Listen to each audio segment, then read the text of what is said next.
بسم اللہ الرحمن الرحیم بسم اللہ الذی لا يضر مع اسمہ شیء فی الارض ولا فی السماء والسمیع العلیم وإن يمسسك اللہ بضر فلا کاشف له الا هو وإن يمسسك بخیر فهو على كل شیء قدیر. یہ لکھا ہوا مؤثر تعویذ ہے، بہترین. اور حضرت اقدس شاہ صاحب کے روح مبارک کو تھوڑی دیر کے لیے سورۃ فاتحہ اور اخلاص پڑھ کر بخش دے. جس بزرگ کا عمل ہو ان کی روح کو پرفتوح کر لے اور پھر نقش بنائے، انشاءاللہ تیریا کو فولاد کی طرح ٹک پک. ایک بہت بڑے عالم تھے محمد ابن نصر خزائی.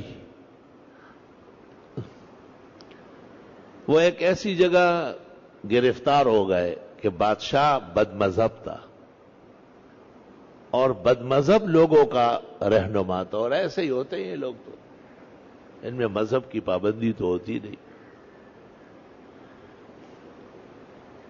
بڑے میدان میں گفتگو کر رہے تھے، چاروں طرف بادشاہ اور ان کے لوگ ہیں، اور اس کے ساتھ تھوڑے سے طلباء ہیں اور مولوی صاحب ہیں، امام زمانے کا.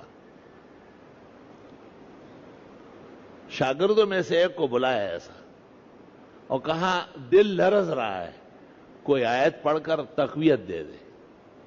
تو شاگرد نے یہ آیت پڑھی، الیس اللہ بکاف عبدہ، کیا اللہ اپنے بندے کے لیے کافی نہیں؟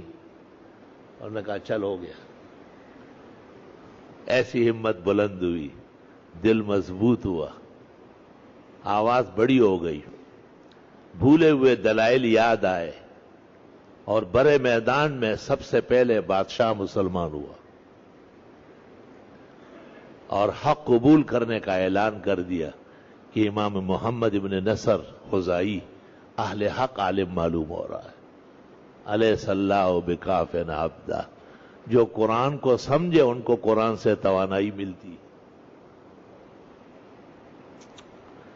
لا الہ الا اللہ وحدہ لا شریک لہ. دوسرا یہ کہ اپنے بارے میں خوش فہمی نہیں ہونا چاہیے. بس چند دن کے لیے آئے ہیں اور جانا ہے،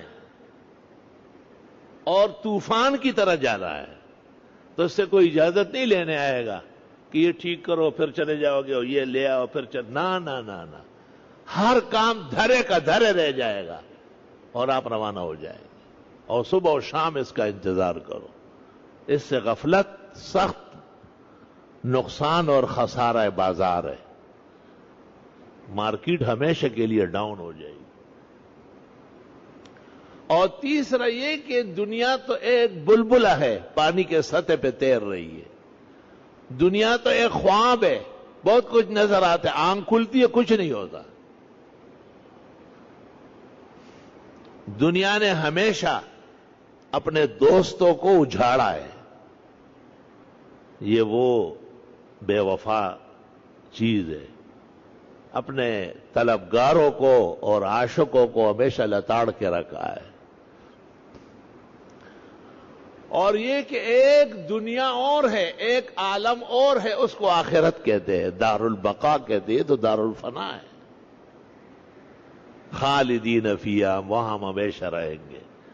اللہ تعالیٰ وہاں کی خوشیاں، وہاں کی کامیابی یہ اپنے فضل و احسان سے نصیب فرمائے.